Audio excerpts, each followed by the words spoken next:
This is the story of how a competitive swimmer who nearly destroyed his university's only milling machine ended up being named the eighth Apple CEO of the most valuable company on earth. John Ternus has spent 25 years inside Apple, quietly shaping nearly every piece of hardware you've ever held in your hands. And on September 1st, 2026, he takes the wheel of a $4 trillion machine. But to understand where Apple is going, you need to understand where John Ternus came from. Born in May 1975 in California, Ternus wasn't the kind of kid who sat still. At the University of Pennsylvania, he was a competitive swimmer, winning both the 50-meter freestyle and the 200-meter individual medley at a university competition in 1994. He became an all-time letter winner for the Penn men's swimming team, but it was in the engineering labs where his future really took shape. For his senior project, Ternus designed a mechanical feeding arm that could be operated by individuals with quadriplegia using nothing but head movements. This wasn't some abstract academic exercise, it was engineering in service of human dignity. And it tells you something important about how Ternus thinks about technology, not as an end in itself, but as a tool to improve lives. Now, about that nickname. When Ternus returned to Penn in 2024 to deliver the commencement address, he finally revealed how he earned the name Crash. In his words, "I really appreciate you inviting me back to campus after I nearly destroyed Penn's first and at the time only CNC milling machine my senior year. I won't get into the whole story here, but let's just say it was dramatic."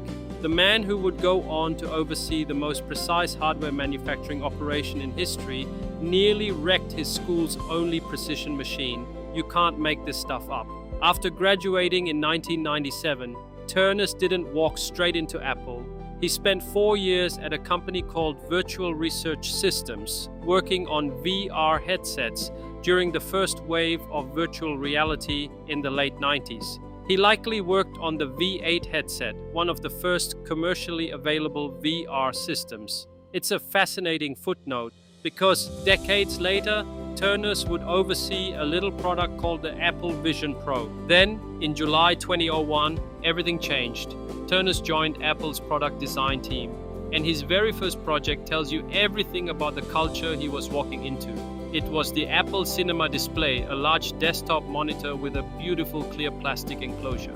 Here's how Ternus described the experience in his Penn commencement speech. The screws were made of stainless steel, and the head of every screw was machined to have a pattern of concentric grooves that shimmered like a CD when light moved across it. He found himself at a supplier facility far from home, well past midnight, using a magnifying glass to count the grooves on the head of a screw. The parts had 35 grooves. They were supposed to have 25. He remembers stepping back and thinking, what the hell am I doing? Is this normal? At Apple it was, and Ternus embraced it completely. He moved up to a managerial position in about 3 years and led the hardware engineering team working on the G5 series iMacs. Then came the iPad. Ternus worked on Apple's tablet from its very inception, overseeing every generation and model. He didn't just manage the iPad, he personally lobbied for the creation of iPad OS, pushing Apple to give the tablet its own distinct software identity. By 2013, Ternus was appointed Vice President of Hardware Engineering under Dan Riccio, overseeing AirPods, Mac, and iPad product lines. Think about that scope for a moment. AirPods evolved under his watch from simple wireless earbuds into what Apple calls the world's best in-ear headphones, gaining active noise cancellation and eventually over-the-counter hearing aid functionality certified by the FDA. In 2020, he took over iPhone hardware. Late 2022, Apple Watch. Late 2025, Apple's legendary design teams. Product by product, division by division, Ternus absorbed responsibility for virtually everything Apple makes.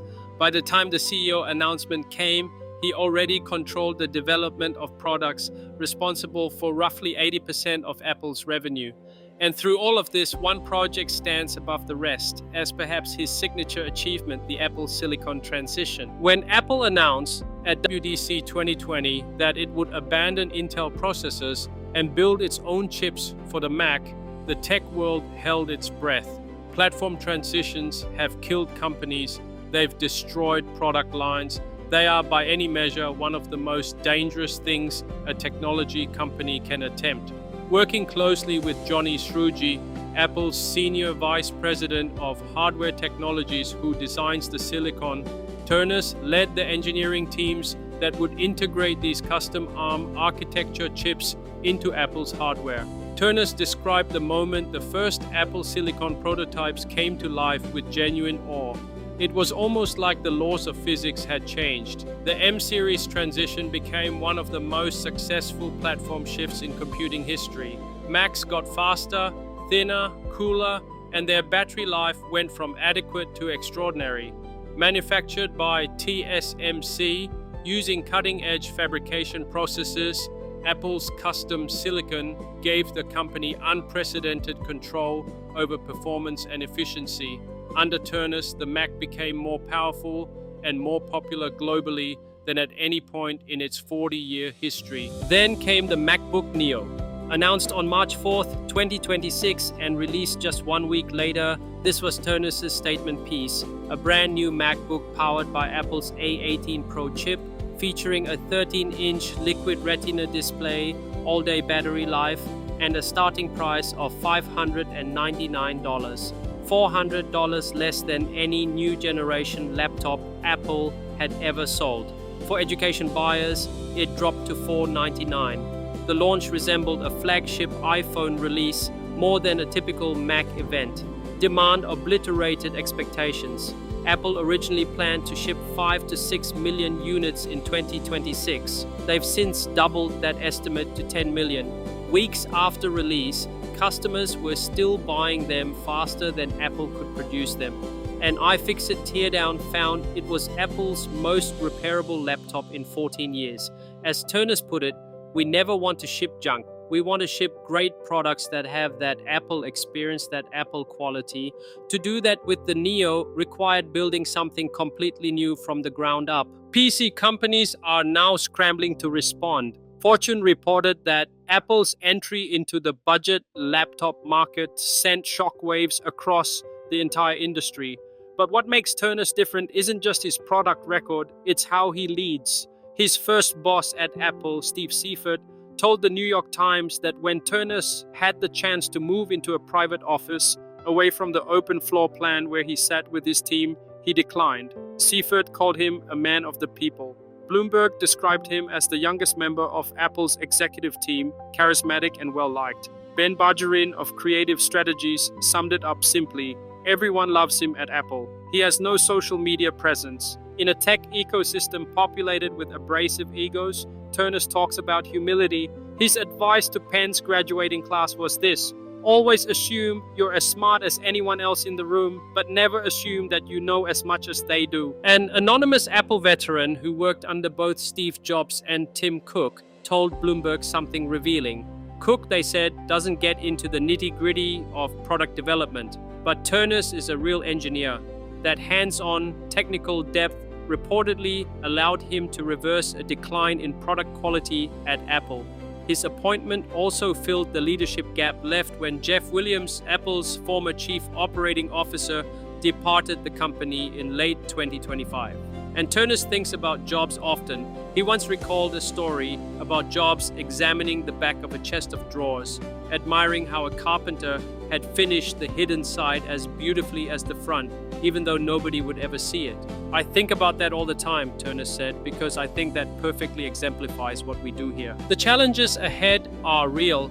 Apple's AI strategy has lagged behind competitors. The company recently partnered with Google in a $1 billion per year deal to integrate Gemini as the foundation for Siri and Apple Intelligence. Critics note that under software chief Craig Federighi's watch, Apple's neural engine hardware hasn't translated into breakthrough AI experiences for consumers. Ternus has never launched a genuinely new product category. Mixed reality, the smart home, and Project Titan, Apple's abandoned autonomous vehicle project, remain unfinished business. But at 51, the same age Tim Cook was when he became CEO, Ternus has potentially a decade or more to answer those questions. When asked about artificial intelligence, his response was pure hardware engineer. We never think about shipping a technology. We always think about how can we leverage technology to ship amazing products. From counting grooves on screws at midnight to running a $4 trillion company, from nearly destroying a milling machine to building the most precise consumer hardware on the planet. John Ternus didn't just witness Apple's hardware revolutions, he built them one product at a time. And now, the man they once called Crash has the whole thing in his hands.